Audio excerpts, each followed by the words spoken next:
This lecture, we will discuss evolution of electronics, vacuum tube to nanoelectronics.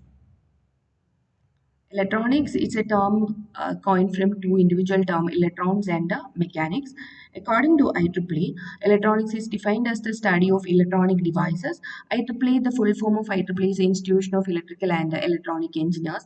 Formerly, it is known as Institution of Radio Engineers. It's an association of electrical and electronic engineers worldwide. Now, move on to the next one, discovery of subatomic particle. See, as the part of this revolutionary era, we must learn the discovery of electrons. And electron is discovered by J.J. Thomson. At that time, many phenomena related to electrons have been observed, like a static electric field, static electricity, and all. Based on the movement of electrons and all, another discovery have been there. So in 1883, mm, Thomas Alva Edison discovered bulb, which is based on the principle that electron can move from one metal conductor to another through vacuum. Okay. Now, see here, please do remember Thomas Alva Edison observed electrons can move from one metal conductor to another through vacuum, and this phenomena is known as Edison effect, and it is in 1883.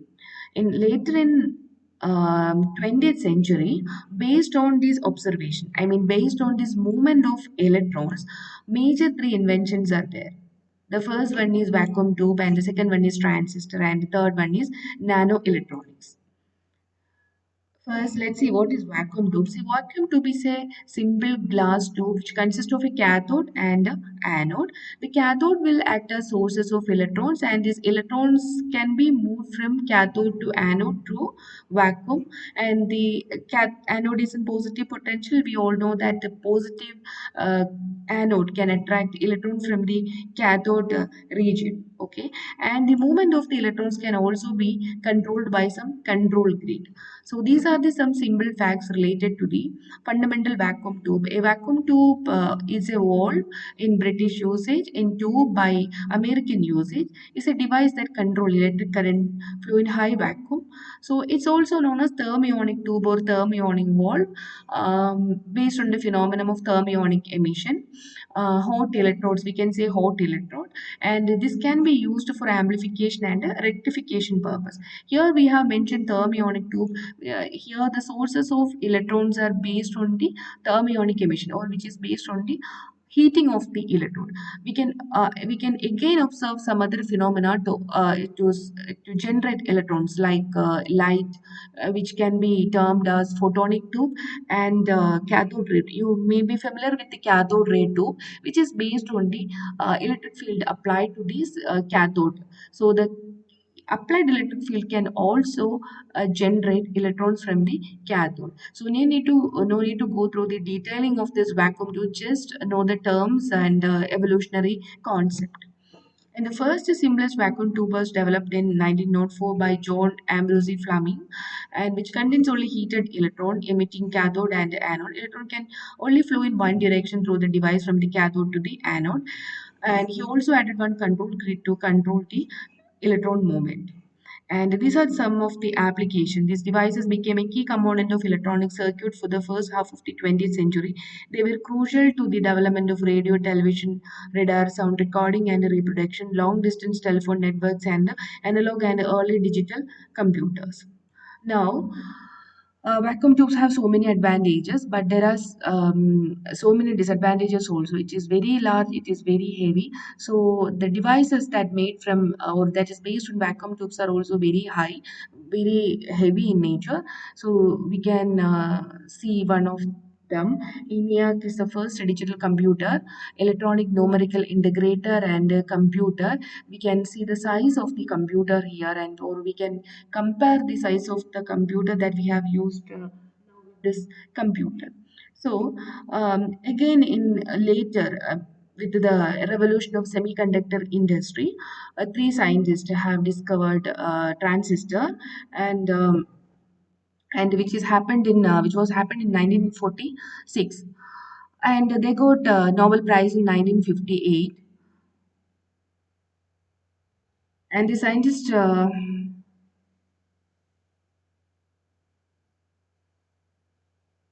and they are William Shockley, John Bardeen, and Walter Bratty. Now, um, so these are few things related to semiconductor. In the 1940s, the invention of semiconductor devices made it possible to produce solid-state devices which are smaller, more efficient, reliable, durable, safer, and more economical than thermionic tubes. Beginning in the mid 90s, thermionic tubes were being replaced by the transistor.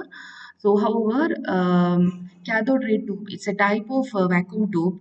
It's not a thermionic tube. So the CRT is based on the emission of electron, which is based on applied potential, remained the basis for television monitor and oscilloscope until the early 21st century. So this is the first transistor developed in Bell Laboratory. Now come to the integrated circuit. Integrated circuits are small circuit which consist of uh, where we can integrate different discrete components in a single circuit, like a transistor, capacitor, resistor in a single circuit. So in 1958, Jack Kilby of Texas Instrument developed the conceptual idea of IC. In 1959, Horney and Robert Noyce of AHL Semiconductor Corporation implemented IC. So based on the size of the IC, we can classify the term of IC. In 1960s, small-scale integrated circuits are developed, which consist of 10 to 100 discrete components. Later in 1966, medium-scale integrated circuit, which consists of 100 to 1000 components. In 1969, large-scale integrated circuit, where consist of 1000 to 10,000. In 1975, VLSI, where it consists of 10,000 to 1 million discrete components. Later in 1995, ultra large scale integrated circuit, which consists of more than 1 million circuit. See, we can observe the miniaturization of this component in our microprocessor development, which is the key components in our computer, laptop, mobile phone, etc. Now, again, come to nanoelectronics. We know that researchers have always focused on the miniaturization of electronic devices, which eventually led to the development of nanoelectronics.